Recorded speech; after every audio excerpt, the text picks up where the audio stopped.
नमस्कार. निसर्गरक्षकमध्ये आपलं सर्वांचं स्वागत आहे. निसर्गरक्षकच्या चेहऱ्यानुसार काय घडतंय, काय बिघडतंय आपल्या सर्वांचं स्वागत.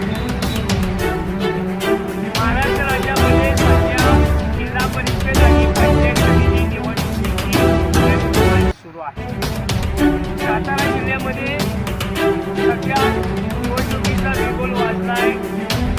त्यामध्ये नामनिर्देशन पत्र दाखल झालेली आहेत. उमेदवारांची उमेदवारी अर्जाची झालेली आहे.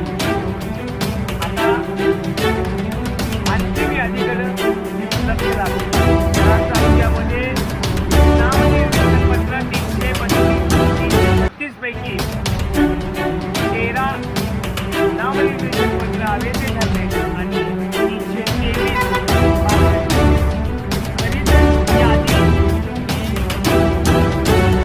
साधारण 27 जानेवारी 2026 रोजी दुपारी 3 वाजता ही यादी जाहीर होईल. परंतु त्यापूर्वी सध्या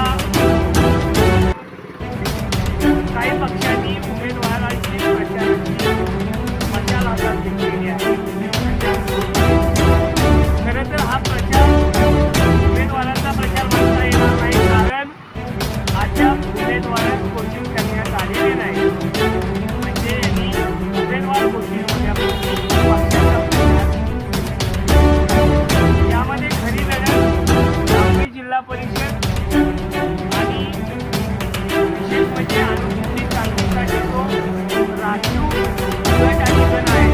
त्यामध्ये सैदापूर जिल्हा परिषद गट या ठिकाणी लसीकेच होईल.